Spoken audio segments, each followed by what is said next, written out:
Hey everybody, Lauren Doyle here with Alsyen Starko-Bowes, and she is a movement educator, I guess is what we should call you.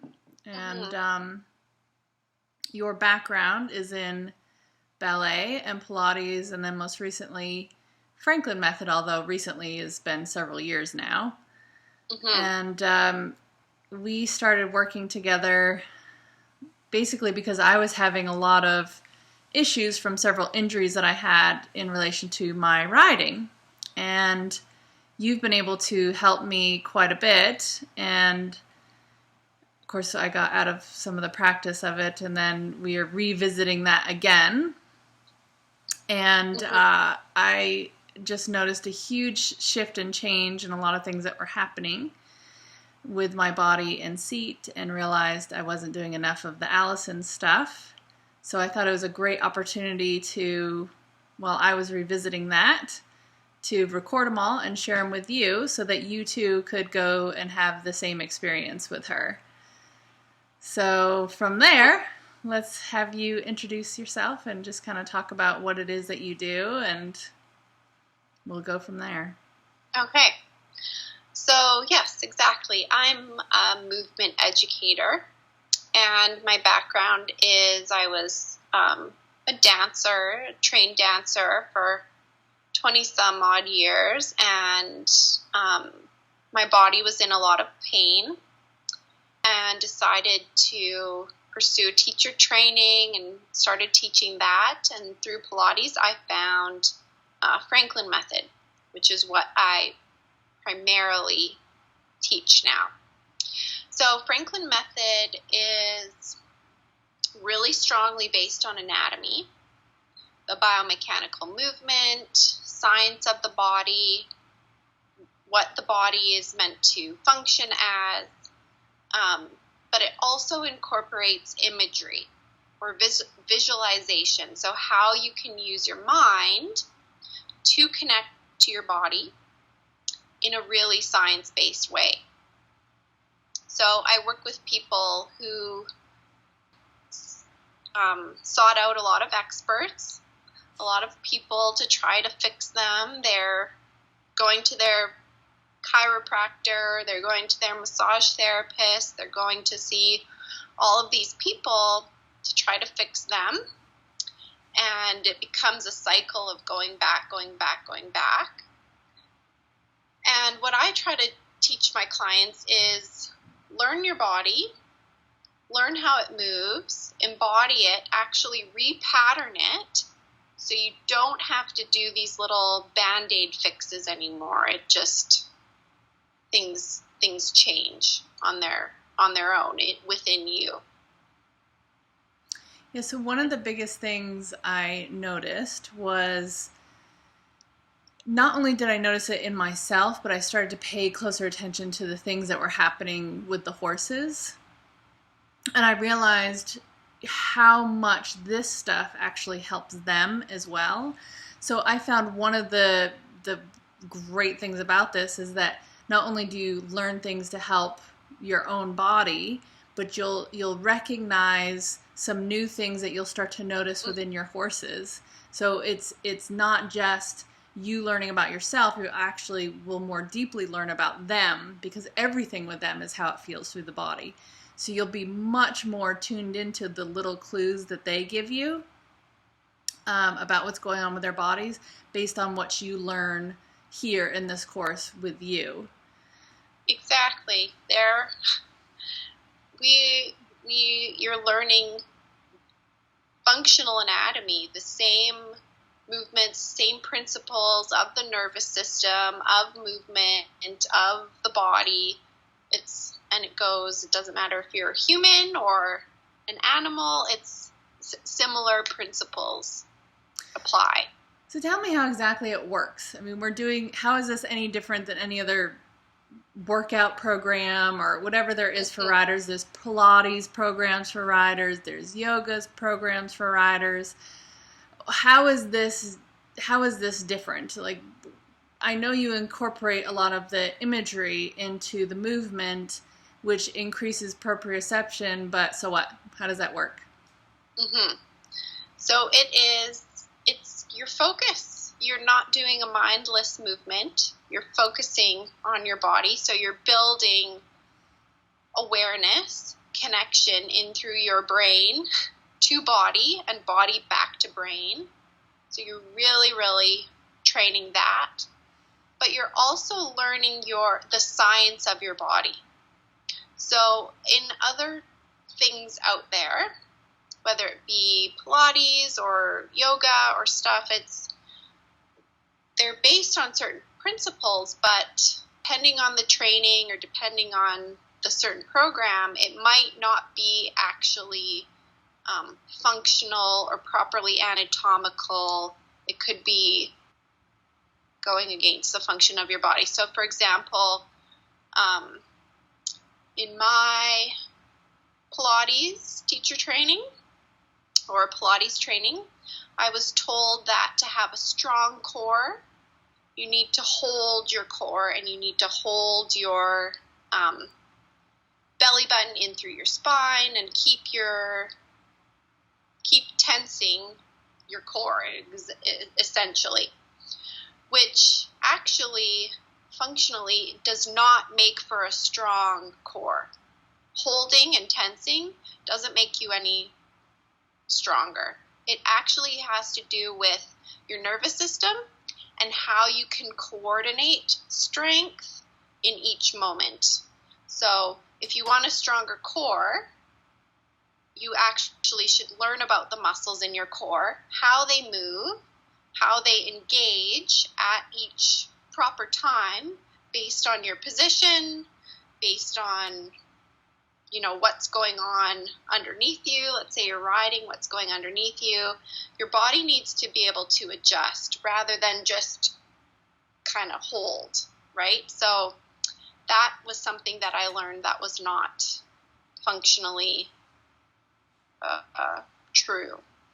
So one of the things I thought was so interesting that I would like to bring up with you is you were talking about actually the strength in movement and how your body has to be strengthened through the whole movement of the muscle, and then incorporating the visualization into that. Can you touch on that a little bit, and even with your own experience as far as like the pain in the body and how it went away, and the stiffness in your body and how that went away? Can you talk about that and how you've noticed what changed in your body now?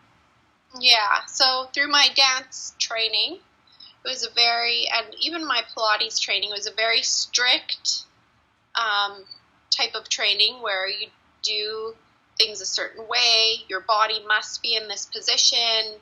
You have to do this inhale on this movement and this exhale on this movement, and there's no room for any change or anything different. It's just very strict in this way.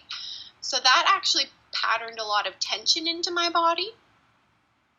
And when you have tension in the body, you cannot build proper strength into the body. So tension is like, if you think of the bicep muscle, this is a contraction of the muscle and this is a lengthening of the muscle. So for the muscle to have balanced strength, it needs to be able to fully do this, full contraction, and full lengthening or full release. So tension is when the muscle is always a bit engaged. It can never really fully release. So it's always a bit busy. And you can't actually build proper strength into the muscle if it's always a bit busy. So you won't be as strong as you possibly can be if you're tense. And I think a lot of like tightness and stiffness is confused for strength.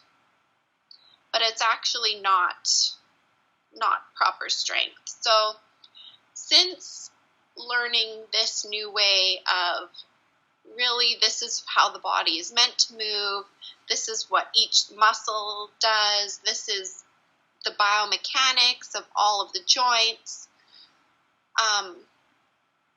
repatterning and reshifting, training that tension and strictness out of my body. And now this dynamic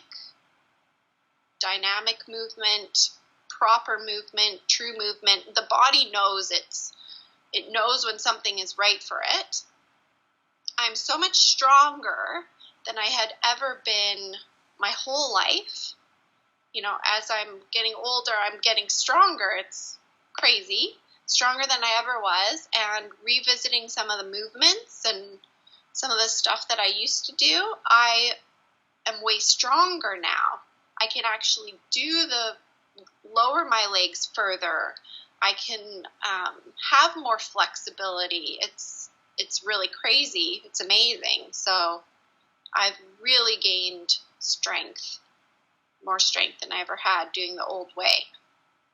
Yeah, and I think that's such a good point, because you were talking about, bodybuilders, where it's like, yeah, they have all this bulk in their muscle, but, they'll strain a tendon or something like that, just going up and reaching for something off of the shelf, or, hurt their back up from doing something really simple.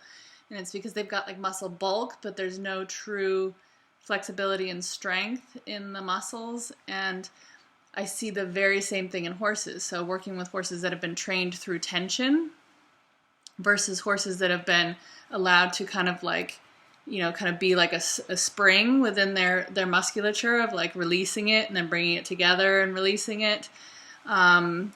They actually are, the horses that have been trained through tension tend to have a lot more injuries, a lot more pain, a lot more stiffness for sure, and definitely are just not as strong. Even though they have all these bulky muscles in places, they don't have the endurance in their strength over a wider variety of movements than a horse that's been trained through that relaxation and slowly building through those movements and how it should feel in their body. It's very interesting. Yeah. So movement, we are meant to move. We as living beings, as humans, are meant to move.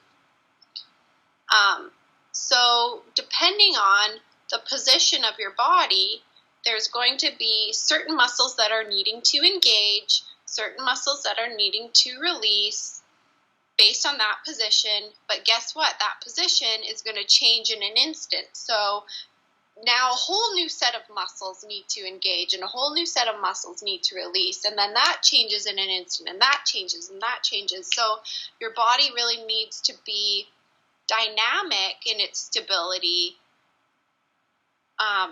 moment by moment, and adaptable. As soon as you make tension, okay, that's very fine and good for holding you in this position. But as soon as you go to move, if you try to keep these exact muscles engaged in the exact same way and you go to move, it doesn't work. And then, so you go to move, and this position was built very strongly, but this position is now weak, so you can injure yourself. It's like we're not a wall. If you look at the wall in front of you, it never moves. So that version of stability for the wall is all perfect and exactly right for the wall, because it's never going to change and it's never going to move. But because we move, we need a dynamic strength and stability that needs to change in each movement. So by learning the movement of your body, it's going to naturally pattern in each moment what needs to be strong, each moment what needs to be relaxed, and changing moment by moment. That's huge. Well, you see that again, in the horses, but also in the riders. So there's so many instructors that tell the riders, you're sit up straight, heels down, shorten your reins. Half halt is the favorite one. So it just makes the rider tighter and tighter and tighter. Chair, but you're sitting on something that's moving underneath you. Of course, you need to. Sorry, I'm getting a bit. Yeah.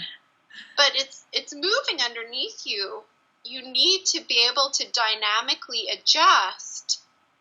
Yes. To what is going on, and the horse, I'm sure, is going to feel that in you, if you're stiff and holding, it's like, oh, well, okay, well, I'll stiff and hold too, because that's what I'm feeling and Yes, that's being exactly told. right. And then all sorts of issues end up happening, and it just kind of like builds upon each other of all these issues that happen. And I'm sure that, building tension into the horse like that, that's where it will get injuries. It will tear a muscle or, break something or strain something and then be out of commission for. Yeah, that's what. There's a Yeah. lot of tendon injuries and joint distress, uh, things like that with horses. So Mm-hmm. especially jumping horses and dressage horses, but Yeah. a lot of it is just. And then there's devices, so there's all these devices for fixing all this stuff when really, if they could kind of rework how they work through the horse's body and also for their own body, it would fix a Mm. lot of things. And I think that's the biggest thing is everyone realizes now that they need to be more fit and more in shape for their horses, but they're still mistaking that fitness as strength. They need more strength, and really they need more strength within the dynamics of the movement Yes. Yes. For So sure. this is really what Franklin method teaches is this strength within movement, which changes moment by moment. So how does the visualization help? Because we use a lot of imagery in that, and also Yeah.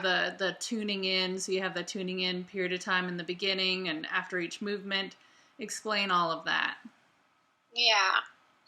So it's connecting your brain to your body and your body back to your brain, and using imagery or visualization to improve any movement. So imagery has been studied a whole lot, and it's been proven over and over to be the fastest way to produce a change in the body when paired with movement. So rather than just mindlessly doing your workout, it's a focus. It's focus. So that speeds up and accelerates your results. And there's also studies that have been done that you can improve your body or strengthen your body just by doing imagery alone. So there was one study that was done that strengthening the biceps. So two groups. One group held a weight and did bicep strengthening. And the other group just imagined that they were doing the movement. So they didn't actually do it. They just, in their mind, mentally rehearsed strengthening their bicep, moving, holding a weight, imagining, and also imagining that someone was encouraging them. So someone was saying, yeah, good job, keep going. So these two groups, they studied them practicing this over the course of, I think it was 4 weeks. And the group that did the actual strengthening had a 30% overall increase in strength. The other group, who just imagined it, didn't actually do it, had a 20% increase in strength. That's amazing. So could you imagine if you combined your focus to your strengthening, it does really accelerate your results. It does really accelerate your results. And I feel like visualization is when you read books on elite athletes or Olympic athletes or people that have done extraordinary things in relation to their body doing something. That has been the thing that kicked them up to the next level, is that visualization. So visualizing yourself doing that movement over and over and over again, and not even actually doing it, and then going to do it it's like your body already knows what to do, even though you haven't been straining yourself and like riding 20 horses a day to try and get there. You're already training the mind where the body needs to be. Yeah. You're getting more bang for your buck while you're training. Get done more in less amount of time. I even read that Arnold Schwarzenegger, when he won all of his titles, and even today when he works out, the biggest shift for him was that each muscle that he would work, he would only focus on that muscle, and he would completely put all his presence and attention into that muscle as he worked them out. And he says that's what basically bumped him up to a whole nother level, because he had so much like high level of proprioception through his body that he just got like super strong. And they're just starting to study this more and more and more, and they, interview people like this, and they're finding that these people, they knew something before the science is coming out to back it up. They'd been doing this without even knowing that this is something they should be doing, that this is, going to work. They just, that's what I did. So, yeah. There's more and more and more research coming out all the time about this, and how amazing it is. Yeah. And relating it back to horses too, I see them with that, is that if you can start out, your ride each day of just minimally focusing in on kind of like letting them breathe first, and then slowly like tune into each body part. It's just like it builds upon itself, and it's pretty amazing, because a lot of things that would have taken a lot longer for them to understand and process in their training all of a sudden comes a lot faster, with a lot more flexibility, a lot more relaxation, and a lot more strength, just by like letting the relaxation come, then building on each part of the body, and then bringing it all together. It's really interesting, actually. Yeah. Especially when retraining horses that have been trained in tension. That's the better way to build true strength, is little by little from that, or just from that point, rather than. Yes, exactly. And that's how we built this course as well, as we start you in one. Yeah. We just kind of build on each little thing. So they're only 30 minutes long, each video. And we start with, one, getting that connection, right, from mind to body. So we start out with that tuning in, and then we build from there. So we do the tune in, then we kind of wake the body up through the mind, then we do movement, incorporating that visualization, and then we build on each movement. So we start with very simple things just to get you started. And then we keep moving and moving and moving outwards and upwards from there to get your whole. Every day builds on the last or the previous. So it's going to be over the course of 30 days, and we start you just little by little, and it's so cumulative. So by the end of the 30 days, you're going to notice a huge, huge difference in your body, in yourself, in your riding. That's one thing I noticed for me, just even after 3 consistent days of us working together as we're doing this course, I was like, what in the world? I already feel stronger, more balanced, more centered. It's just amazing. So. Yeah. And it doesn't take a lot. It's this little by little. You don't have to go.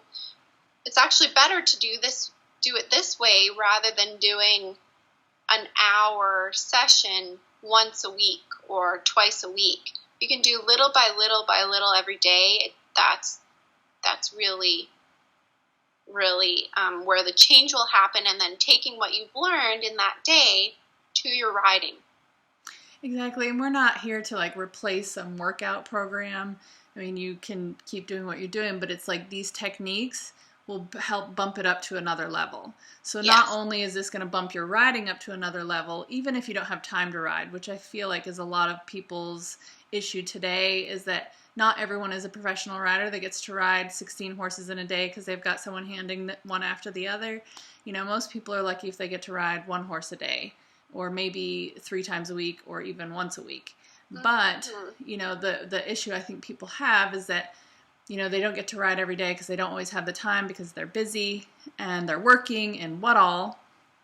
And then they get back in the saddle and they're, you know, it's like they're in this perpetual same place. And it takes a lot longer for them to kind of elevate to the next levels. And so having these exercises to do that they can do outside of the saddle, they'll actually be, you know, having kind of big jumps in their level. You'll notice that as you change your body and as you changing and you're learning these things and you're repatterning your body, when you do go to your horse, whenever that will be, even if it's not every day, you'll be like, oh my God, I feel it'll just hit you that there's so many times that it's happened to me. I'll revisit some exercise or something and I'm like, oh my God, I just did it. I didn't practice the exercise every day, but I did this and this and this and this. And then my body within this exercise was like, whoa, way stronger. And I did it and more organized, more coordinated. Yeah, definitely. Definitely. I noticed that too. So anyways, I hope all of you join us in this 30-day course. I know you're going to see massive changes in your body. Even if you don't have time to ride, your riding will improve from this course and the exercises that you're doing together. And not only that, if you are doing any sort of exercise regimen beyond just riding horses, these techniques are going to help you with that as well. So click below and join our course, and I can't wait to see you inside. Yeah. We'll see you inside. Thank you. Thank you. See you soon. See you soon. Bye.